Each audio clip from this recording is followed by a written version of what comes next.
Well, hello everyone, my name is Zachary O'Shea, and this is Box of Teeth. I have another ghost story for all of you, along with the accompanying Dungeons & Dragons creature, right now. The Lamplighter's tale includes everything you might expect. Love, loss, and a tragic end. Ghosts don't bloom from happy soil, after all. The long and short of it to get started is that the Lamplighter wasn't a handsome fella. In truth, he was downright hideous. Still, his family raised him lovingly, and despite being bullied most of his life, the boy kept that bitterness at bay. As a man, he took up a position his specter is known by now. The night streets were quiet and lessened the chance of him being harassed.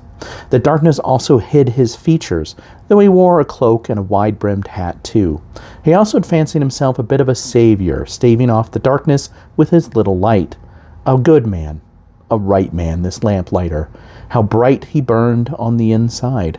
Now he burns on the outside, a charred and broken skeleton in a flaking coat.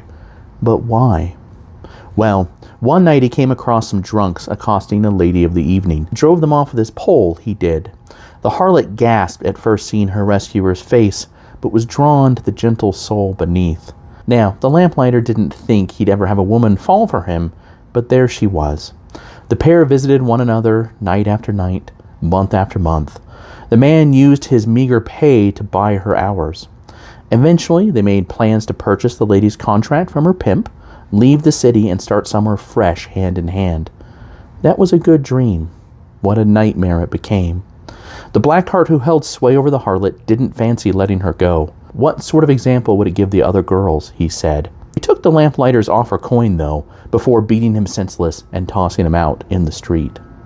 It took days for the Lamplighter to recover, and by the time he returned to that brothel, his lover was dead. By her own hand or by the pimp's, I don't rightly reckon that we'll ever know.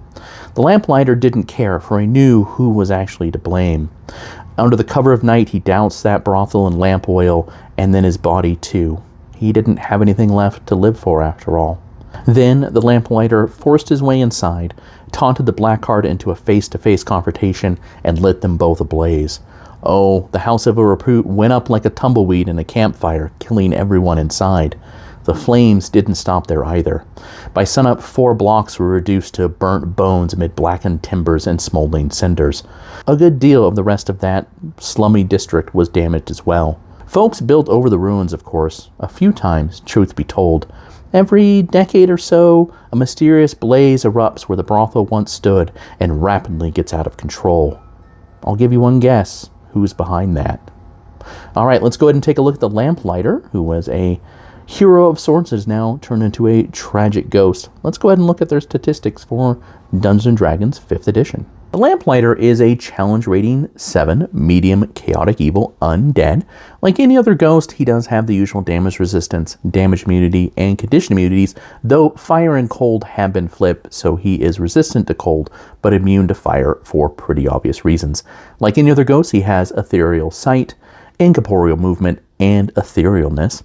On top of that, ability-wise, he has illumination, so he produces light as a torch at all times because he is on fire. He does have immolating aura, so he has a damage shield around him of fire damage, and sunlight hypersensitivity because he only works at night. So much like a wraith, he doesn't like it when the sun is out and about or somebody casts a daylight spell. He does have multi-attack. He does have a pole attack that does some fire damage and actually some necrotic damage. It's not as powerful as Withering Touch, but what he does have is Igniting Gaze, so a creature has to make a save or they take some fire damage. If they fail the save by botching it pretty terribly, then they actually explode and reduced to 0 hit points and do damage to everyone around them. So he can be a pretty fearsome foe in that case.